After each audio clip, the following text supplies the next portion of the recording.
Sim, sim, sim. Principalmente porque se confunde a questão do moralismo. Não, mas o outro não tem que determinar sobre a minha vida. Sim, mas você tem que determinar sobre a sua. Se você está tendo um comportamento que vai te causar prejuízo, por exemplo, eu adoro chocolate, eu não gosto de doce, mas eu adoro chocolate. Se eu adoro chocolate, eu vou ficar todo dia comprando chocolate?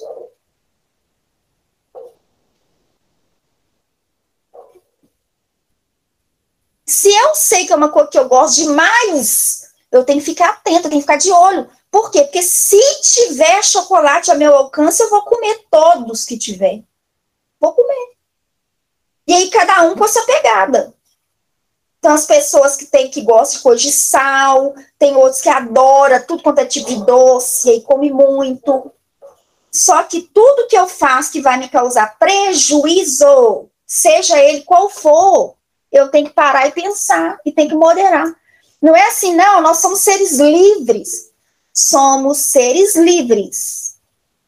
Só que a minha inteligência tem que me orientar no sentido de eu sou livre, mas eu também posso, às vezes, arcar com uma consequência muito pesada, que pode custar a minha vida.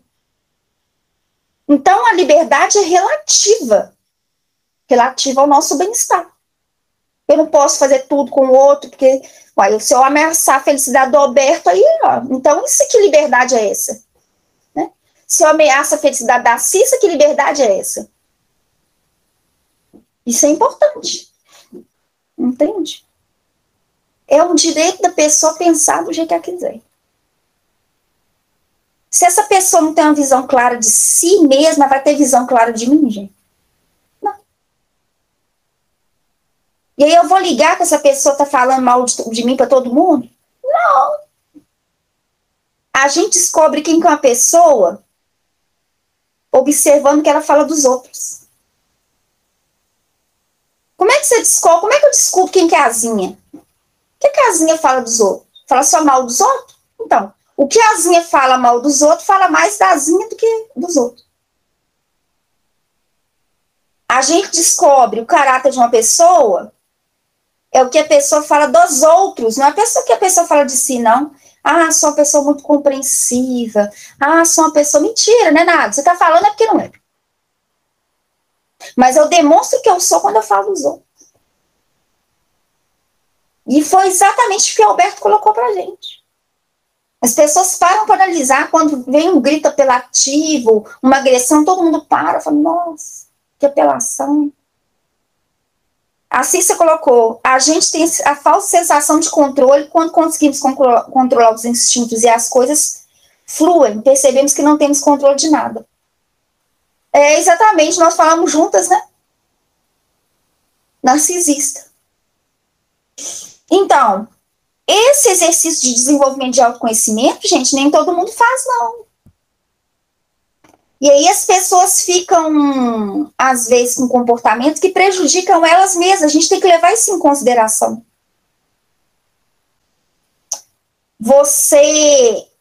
Por isso que o Paulo fala, o amor tudo sofre, tudo suporta, tudo espera. Que às vezes um ser que você ama muito comete um erro, e se você ama essa pessoa, você tem que estar com a pessoa na consequência do erro. Eu amo demais. Então ela vai pagar o preço, mas eu vou estar junto com ela para pagar o preço. Para mim não tem prova de amor, não.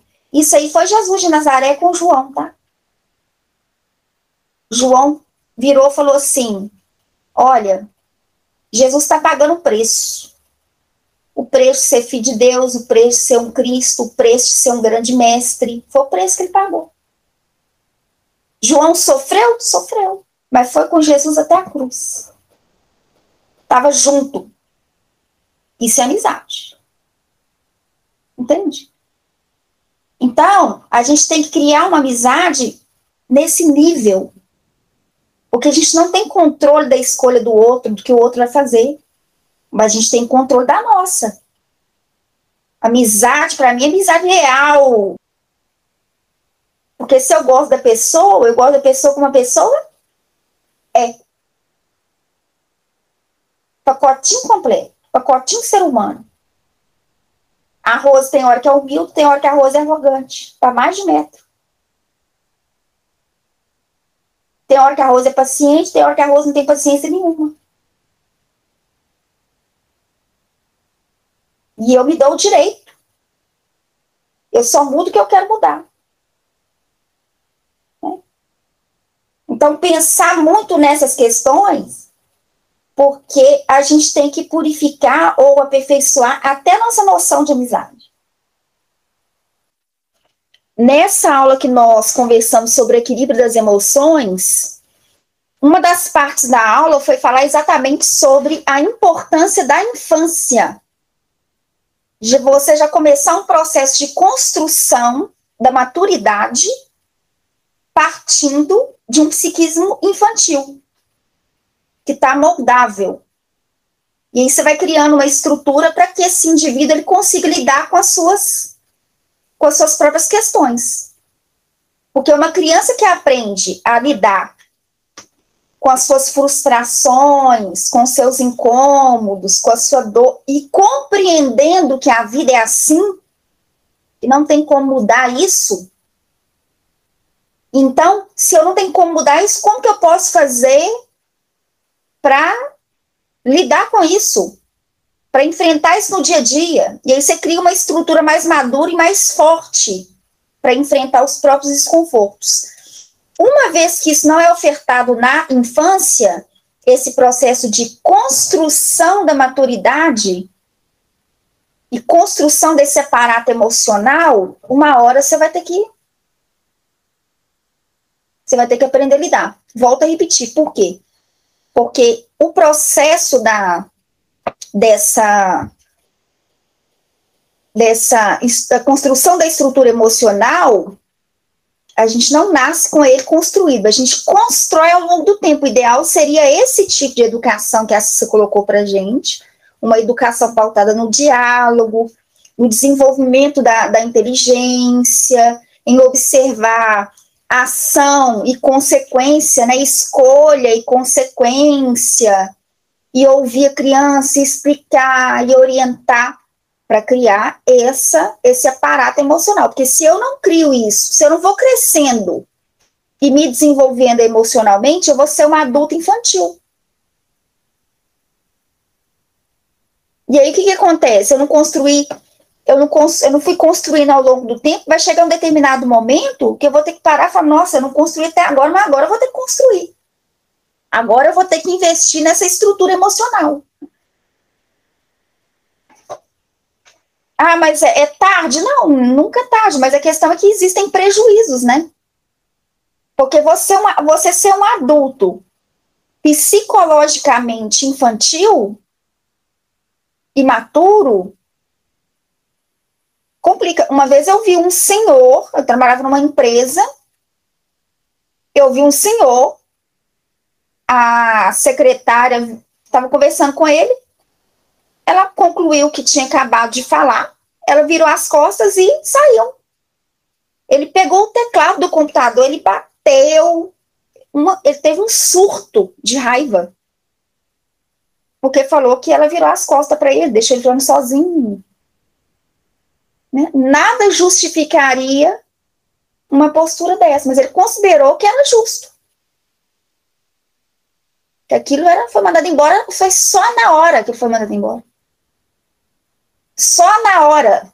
Agora, um idoso, uma pessoa mais velha, com toda uma vida, uma trajetória, ser mandado embora porque teve um surto de raiva.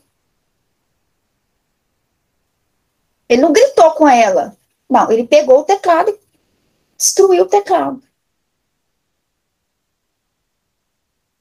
Ainda se ele tivesse gritado com ele, ainda se ele tivesse desrespeitado ela. Lembra que nós estudamos sobre estoicismo? Eu sempre estou falando do estoicismo aqui. Os estoicos colocam para a gente que nós não temos controle do que nos acontece. Mas o que eu preciso perceber é que eu tenho controle de como eu vou agir com o que me acontece. Eu só tenho controle disso, eu tenho controle sobre mim. E olhe lá. Mas eu preciso desenvolver esse controle. Agora, o que acontece de fora, eu não tenho controle. Isso tem que ser ensinado para uma criança. Então, olha, tem que fazer para casa, você tem que fazer prova. É a estrutura da vida. A vida é assim. A gente não faz só o que a gente quer. A gente não faz só quando a gente quer. Você está cansado, você quer dormir. Hoje eu tive que acordar às 6 horas da manhã. Por quê? Porque eu assumi compromissos que são importantes para mim. Então, eu não vou acordar 8 horas, 9, porque... E aí, colocar isso para a criança, vai ter dia que você vai querer dormir até mais tarde, você vai ter que trabalhar. Você assumiu um compromisso da sua empresa. Você faz parte de uma engrenagem, se você falta, se você compromete o trabalho. Explicar de uma forma mais ampla, para dizer, olha, deixa eu te preparar aqui. Você está desconfortável que agora você está tendo que fazer isso, mas escuta, isso não vai acabar agora, não. Não é porque mamãe é chata, não. Atender a males que vem para mais males ainda. Porque daqui a 10 anos, quando você estiver na faculdade, você vai ter que fazer trabalho, você vai ter que estudar até mais tarde, você tem que acordar mais cedo para estudar, você vai ter que entregar, você vai ter que cumprir prazo. E aí, quando você arrumar um trabalho, você vai ter que ter meta. E aí você vai mostrar para ela que você está começando aqui, mas para te preparar para você aguentar o rojão lá na frente.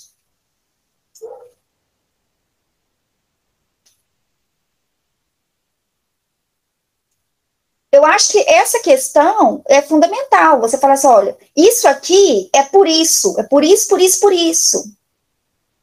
Isso vai te ajudar a te manter mais forte lá na frente, assumir um outro compromisso.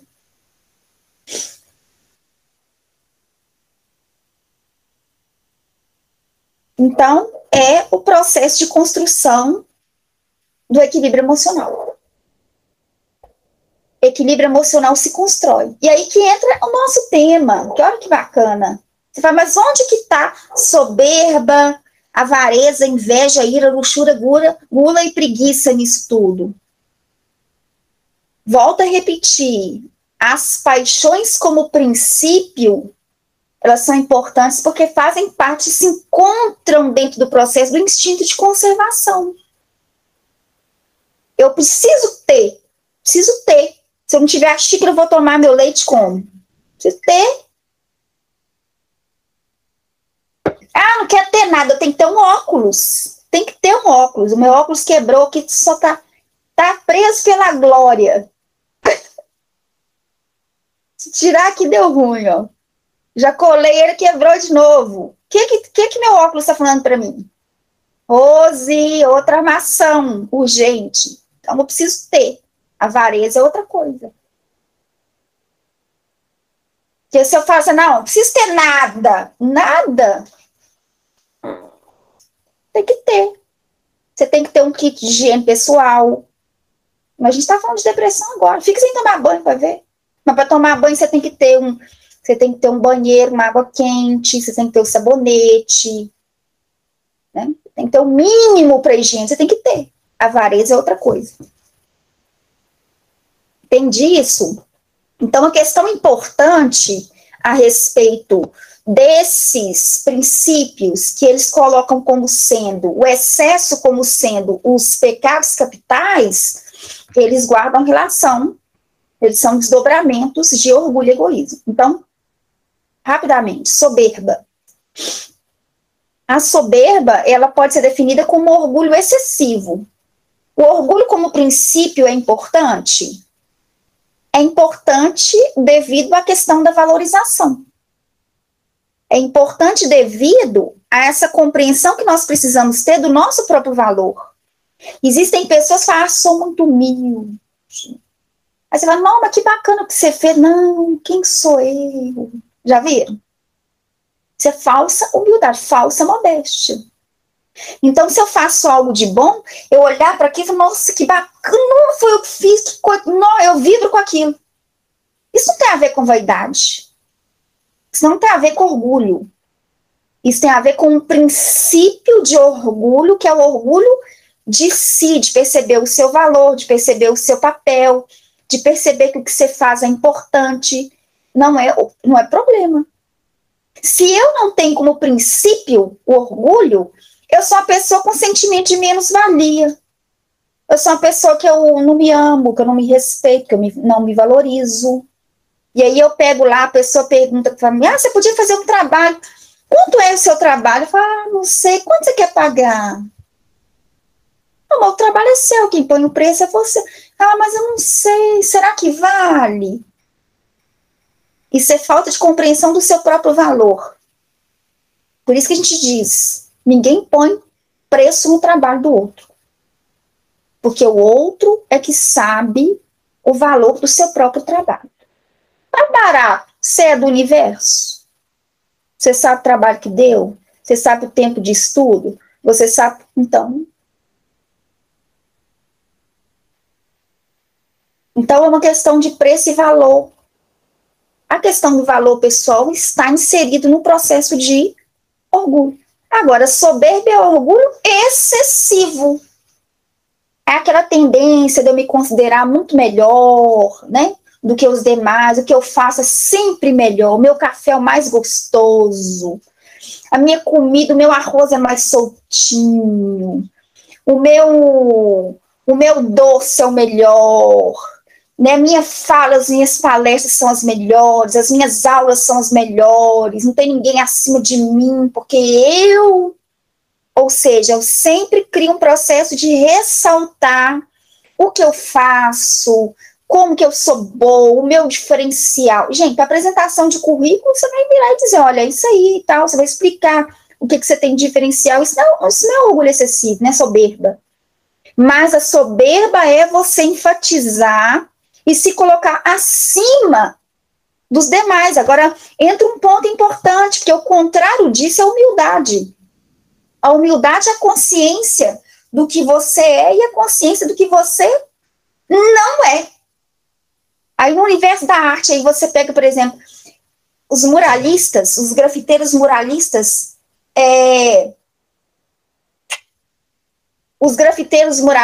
né? Os gêmeos. Eles são geniais, eles são conhecidos mundialmente. Vamos imaginar, não é o caso, mas que eles são muito humildes. Vamos imaginar que eles começam com um discurso de que não existem muralistas melhores que eles. Pô, mas você conhece o universo todo? O multiverso? Não conhece. Como que eu posso me dizer a melhor se eu não tenho noção do restante da humanidade? Então, não faz o menor sentido a soberba. Por quê? Porque sempre vai existir algo que sabe muito mais do que eu. Alguém que sabe muito mais do que eu. Então, eu tenho que ter a humildade de olhar para cima. Aprender um pouco mais, compreender. Nós precisamos ser xícaras vazias. Cabe sempre mais. Que o dia que eu viro e digo assim, não, isso aí eu não preciso de estudar isso mais não, porque isso aí eu já sei. Ou então vira e fala assim, não, porque o outro não tem condições de saber isso. Eu que sei, eu que domino.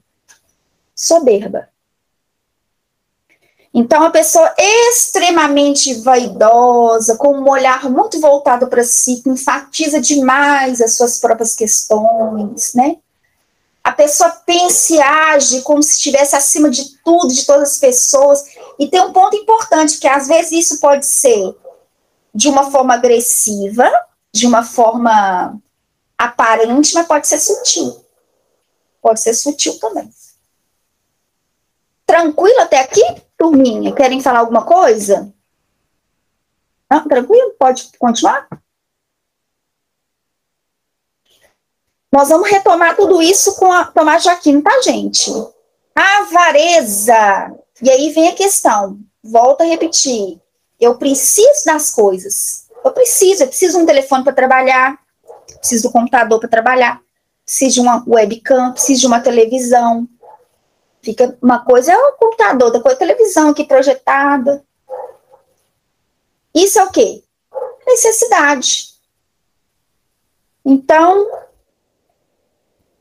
a avareza, ela está no apego excessivo, na falta de limite, na falta de compreensão do que é realmente necessário e do que é o excesso, que é o supérfluo. Tem muita gente que sofre por não ter o supérfluo, por não ter o excesso. Então, a primeira coisa que a gente tem que aprender, entender e separar é o necessário e o supérfluo. O avarento, a pessoa avarenta, ela não tem controle do que é necessário e do que é o excesso, né?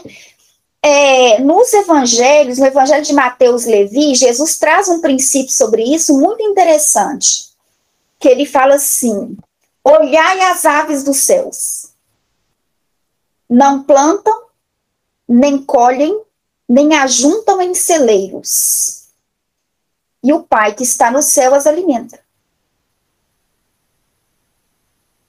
O que nos difere dos animais? Nesse princípio, o ser humano junta em celeiros. O ser humano acumula. O ser humano se compraz no excesso, no desperdício, na avareza.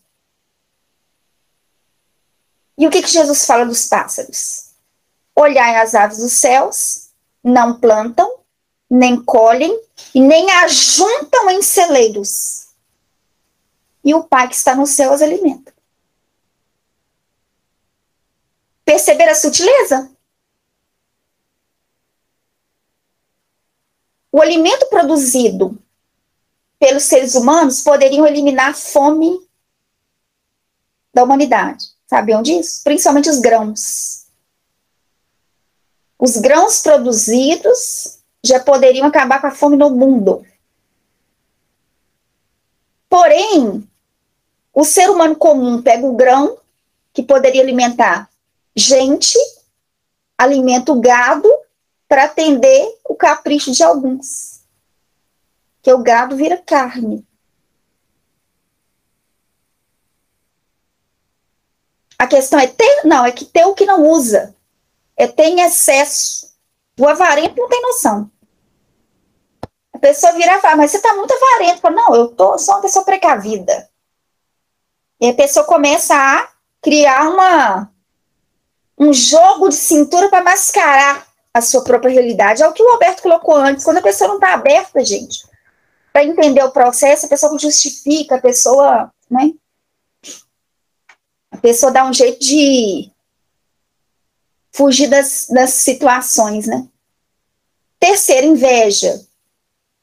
Coisa que a gente não tem, geralmente. Inveja é um processinho, porque inveja, a pessoa às vezes confunde a inveja com a cobiça, né? Que é o cobiçar as coisas do outro. A inveja é não querer que o outro tenha o que ele tem. A inveja é a tristeza pelo bem de uma outra pessoa. Pode ser pelo bem no sentido material, ou pode ser pelo bem no sentido da conquista, no sentido da paz interior, no sentido do bem-estar, da conquista de virtude, da felicidade alheia. Então, o invejoso é aquele que se sente mal pelas conquistas alheias. Tem uma frase de Paulo que diz assim, para a gente sorrir com os que sorriem e chorar com os que choram. Que o dia que a gente atingir um determinado nível de estrutura emocional mesmo, para sorrir com os felizes, com os que sorriem, chorar com os que choram, a gente já demonstra o mínimo de abertura, de acolhimento em relação aos outros. Então, invejoso é aquele que se entristece com a conquista do outro. Talvez o oposto da inveja seria caridade, desapego, altruísmo, no sentido mais puro da expressão, né? Não o altruísmo ou a caridade maculada por interesses vaidosos, né? De vaidade, mas uma caridade real.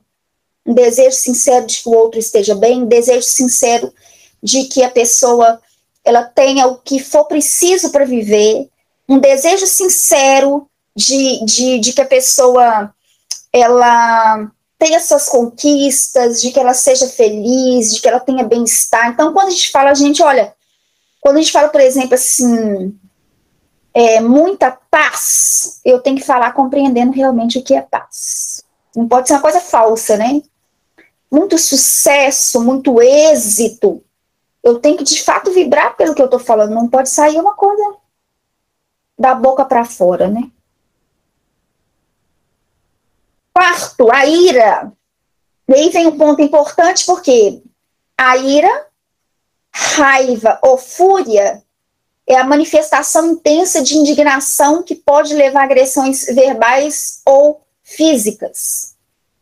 E aí, o que está por trás da ira, da raiva ou da fúria? O afeto ao ego. Quando nós nos deixamos afetar por questões que são, por exemplo, a opinião do outro em relação a nós, a gente tem uma personalidade que a gente quer manter. Quando algo fere isso, ou coloca em risco aquela imagem que eu quero manter, nós temos a tendência a se manifestar. Então, a raiva, dentro do universo animal, ele é positivo, porque ele estabelece limite entre entre, como é que fala? A presa e o predador. Entende? A raiva estabelece esse limite. Quando, por exemplo, tá lá esses dias houve um negócio muito bacana. A onça se aproximou, assim, do lago para tomar água, e aí veio um jacaré.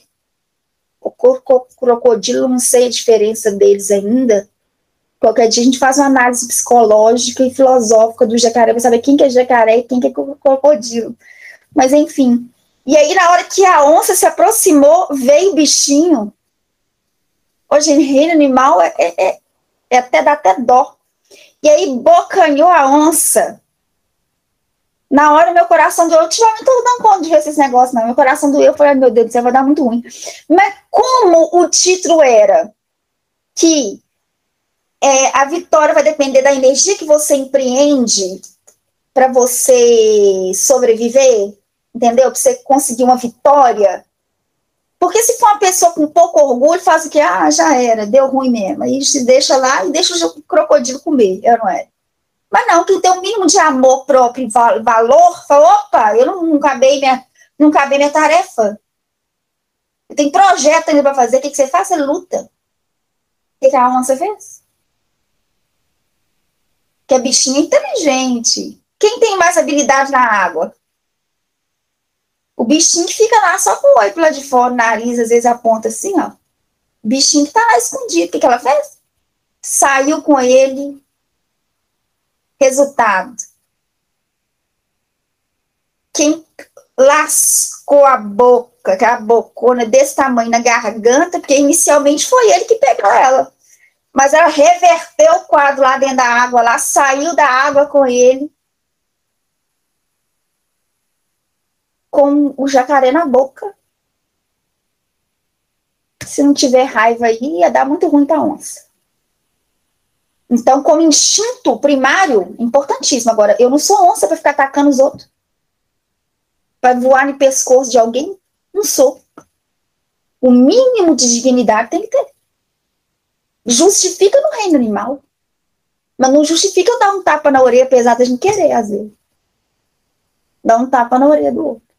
Dá vontade de não dar o bé? Dá logo um surdão, daqueles assim, ó, que você deixa uma semana surda a pessoa. Jesus! Senhor! Você reza na hora, você pede a Deus. Vontade de dar um tapa na orelha. Mas você não dá. Por quê? Dignidade. Então a raiva tem o seu fundamento. Tem, mas também ela é complicada. Por que a raiva é complicada, a fúria é complicada? Por causa do indivíduo que foi mandado embora, que quebrou lá o teclado. Porque as pessoas muito egóicas tendem a se ferir com muita facilidade. Sim ou não? Pode falar nada que a pessoa já fica ofendida. Pessoa mais simples, não. Você vai zoar a pessoa zoa com você também, a pessoa brinca com você, tranquilo, pessoa simples. Agora, se uma pessoa for muito egóica, se a pessoa afetadinha demais, pode saber. Tem muita coisa para esconder. E aí você não pode mexer na imagem dela. Entendeu? Próximo ponto, nós estamos acabando. Luxúria. Luxúria. Luxúria para Rosa de Oliveira. Então, a questão da luxúria, ela tá para além da questão relacionada aos desejos sexuais, tá, gente? Porque com a questão do desejo sexual, existem vários componentes inseridos no processo ali. Exercício de poder, domínio sobre o outro. Tem a síndrome de Dom Juan e tem a síndrome de Afrodite. Vocês já ouviram falar nessas síndromes? A síndrome de Dom Juan é do indivíduo conquistador. Então, é uma forma de exercer poder sobre o outro. Eu conquisto, nisso eu me sinto poderosa, eu me sinto dominando o outro, porque o outro se apaixona por mim, eu domino sobre o outro, eu exerço o meu poder e a minha vontade sobre o outro.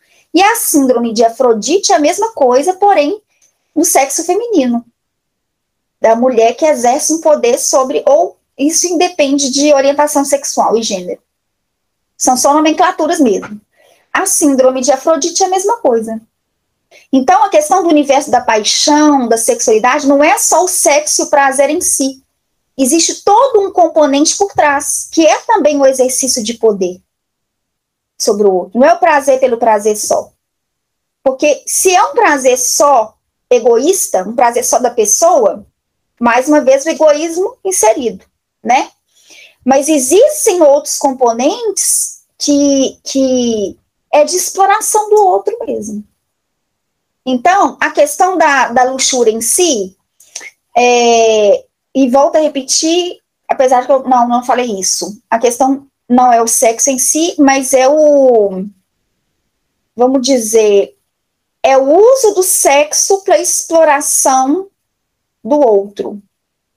Não sei se eu me fiz entender, a questão não é o sexo em si, né? O que é impuro não é o sexo em si. Na verdade, o sexo não é impuro.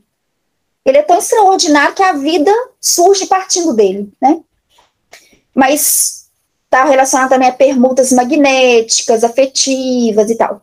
Mas a questão da luxúria é o abuso do sexo numa busca desenfreada e excessiva de prazer, e quando eu falo prazer, não estou falando só prazer físico, de hormônios, sensações, eu estou falando de prazer também que está relacionado ao exercício de poder sobre o outro. Deu para ter uma ideia? Eu tenho quem eu quiser. Pego, e a pessoa usa vários suportes. Beleza, físico, né? Um determinado biotipo. Exemplo, homens negros. Né? É uma mulher negra. É a gostosa, né? É a mulher que não serve para casar, mas serve para pegar. Não é visão minha, é senso comum. Então, isso é exercício de poder sobre os outros. Isso é objetificação do outro, de mulheres e homens.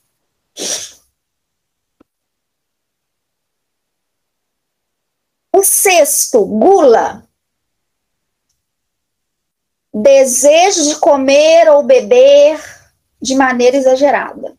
Então, uma coisa é a necessidade que a gente tem da alimentação para se nutrir. Estou com fome, está na hora de alimentar, vou comer saudável, de forma saudável. Mas eu preciso, para além de analisar a qualidade, analisar também a quantidade. O próprio organismo ele estabelece limite. Por isso que quando come demais, dá aquela lombeirinha básica, dá vontade de dar um cochilo. Por quê? Porque o organismo está no limite. O organismo tem que direcionar toda a energia para a digestão. Tá dando para ter uma ideia? Então, o comer por necessidade, e aí tem prazer, claro que tem prazer, mas a questão da gula é comer em excesso. quer preencher algum vazio com comida.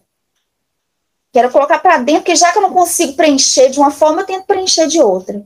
E aí vem a sensação de saciedade. Saciedade. Que passa rápido, porque faz gestão. A pessoa comeu. Mas, na verdade, no fundo, a raiz não é preenchimento de comida. Preenchimento de outra coisa que a pessoa tem que descobrir qual que é. Então, a gula também causa prejuízos, né? Muitos prejuízos no sentido do comer em excesso. Preguiça, para finalizar, é a 7ª. Então, a preguiça é a falta de vontade ou interesse em atividades que exijam algum esforço. Repito eu que a preguiça, no caso da pessoa ter uma falta de interesse em desenvolver atividades que exigem esforço, pode ser um esforço que ele é braçal físico ou pode ser um esforço que ele é intelectual. Porque ele é o esforço de um gasto de energia. Então, por exemplo, se você deseja desenvolver a prática da meditação, o ato da meditação, porque você considera que aquilo é importante para você, vai ser saudável, vai ser... Tá. Inicialmente, você vai desprender, até você criar o hábito, você vai desprender uma energia maior. Está começando uma coisa nova. Com o passar do tempo, a energia que você tem que desprender para praticar a meditação vai se tornando menos energia. Por isso que a gente tem tanta facilidade em fazer o que já é comum. Porque aí você não precisa gastar energia, você só replica. O cérebro, ele já tem um clichê já certinho, ele recebe uma ordem de comando automático. Isso aqui eu já sei como é que é. Quando você cria novas sinapses neurais, você tem que empreender uma energia maior. Por isso que as pessoas têm preguiça de pensar, preguiça de raciocinar, preguiça... Eu estou falando, as pessoas, considerando que a gente está numa reflexão filosófica, a gente tem o hábito de estar sempre questionando tudo, mas pode acontecer também de determinados temas serem mais tranquilos para a gente, e outros temas dão uma preguiça danada. Por quê? Porque vai depender da gente um desprendimento maior. É só vocês pensarem em uma coisa. Vocês têm matérias que vocês gostam, que vocês fluem com muita facilidade, e outras que só de pensar dá uma preguiça, não dá? Ou não tem? Vocês são craque em tudo. Eu sou de humanas.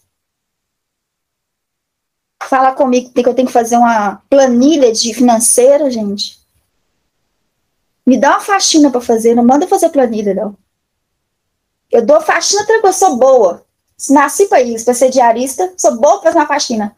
Mas não fala comigo que eu tenho que preencher aquela maldita daquela planilha de financeira, que aquilo me dá só um desespero, só de pensar. A artista falou que é burocracia. Você também, Cissa? Você adora? Cola em mim aqui, Cissa. Você cuidar da financeira do ateliê. O religar, eu já arrumei logo uma pessoa para cuidar de financeiro. Arrumei tesoureira. Esse que resolve as finanças desse para lá. Preguiça de conta, mas humanas é comigo. Entendeu? Por quê? Porque para fazer uma conta, eu sou boa de conta, a questão é planilha, essas coisas burocráticas. A energia que tem que desprender é maior. Qual que é a tendência? Entenderam? Procrastinação. Ninguém procrastina tomar um pote de sorvete com bolinho de chocolate, tipo um petit gâteau. Vou protelar comer um petit gâteau. Não. Você vai protelar fazer uma coisa que você não gosta de fazer. Sim ou não? Ou uma coisa que vai te exigir mais esforço. Sim ou não? Vou dar um curso, se eu virar coach, ninguém me segura não, gente. Quer acabar com a procrastinação? A propaganda do coach. Já viram? Mas tem que ter um ar de sucesso. Não sei fazer cara de sucesso, não. Artista é tudo fodido, não sabe fazer cara de sucesso, não. A raiz está aí. Para vocês observar. Ah, tem que dobrar. Eu lavei roupa, tem que dobrar para guardar. Fica lá aquela montoeira de roupa lá uma semana. O quê? Preguiça, A pessoa tem preguiça de... Vai desprender energia. Ah, que trem chato. Aí vai dobrando. Mas tem uns que adoram, que dobra. Vocês já viram? Arruma até uns papelão. Vocês já viram? É muita falta do que fazer. Nunca viram, não? Tem dia que eu passo horas vendo esses negócios, eu vou pintando e vendo as coisas inúteis que eu jamais faria. Eles arrumam os papelão, aí eles põem a camisinha lá. Aí eles põem o papelão dentro da camisinha. Olha o tempo que eu vou perder com essa bobagem. Só para ter o trem dobradinho, dobrado, assim, na mesma finurinha, do mesmo tamanho, padronizado, aí tem que pôr por cor também. Eles não contentam em colocar dobrado, não. Tem que ter uma paleta só de vermelho, uma paleta de roxo, com lilás e azul. E eu faço como? Enrolo e chucho na gaveta. É mais rápido. Muito mais rápido. Vou lá. Passo na hora que eu vou vestir, daqui a 2 minutos, tá tudo massagado de novo. Vocês estão sacando? Observa isso, tá? Procrastinação. Ah, vou ali assistir Netflix. Não, Netflix é só você sentar, baciada de pipoca. Não vem com um pacotinho de pipoca, não. Eu gosto de uma bacia desse tamanho, ó. Cheira a pressão alta, não cheira? Com bastante sal. Tem que fazer esforço nenhum. Vou ali fazer o meu roteiro do curso de amanhã de palestrante. Ai, que preguiça. Por quê? Porque eu tenho que pensar, eu tenho que analisar, eu tenho que... Entendeu? E aí eu vou fazendo o quê? Eu não, modo de dizer. A pessoa vai procrastinando. Não, depois eu faço isso aí. Depois eu... Tudo que é novo, você vai tender a procrastinar. Tudo que vai exigir energia, você vai tender a procrastinar. Como é que é o nome disso? Preguiça. O que está por trás da preguiça, né? Aqui não encaixa, aqui, ó, falta de vitalidade, viu, gente? Depressão, esse negócio não encaixa, tá? Porque no caso da depressão é falta de vitalidade. Falta de adrenalina, noradrenalina, dopamina.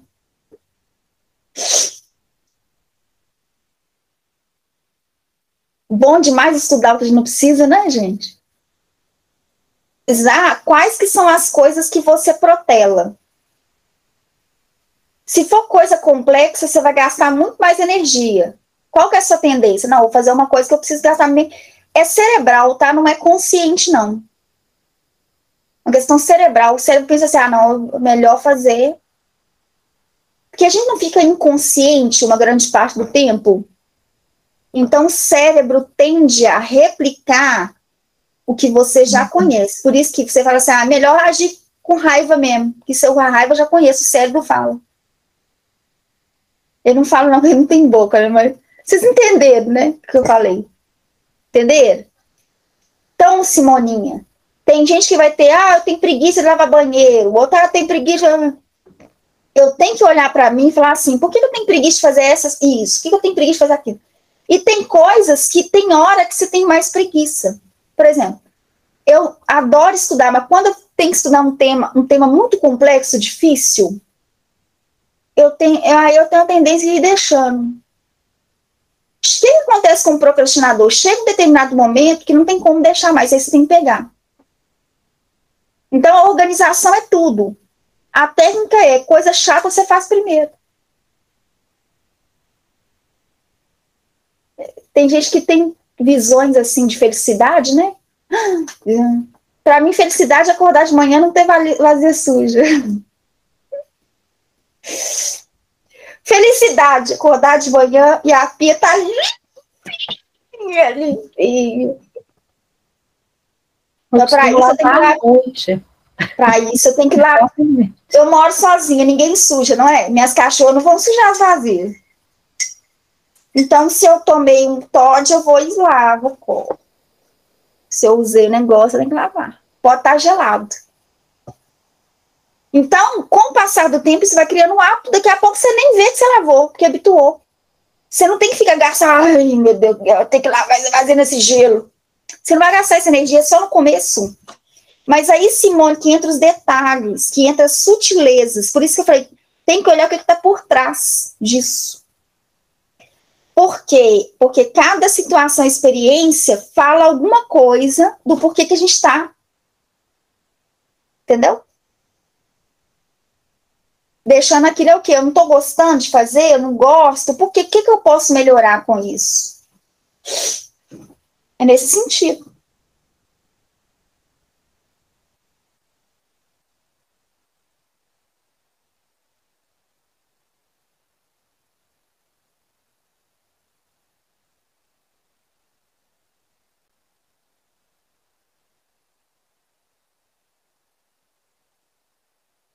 Vai pensando, depois você me conta. É o que? É falta de coragem? É medo? É porque é novo?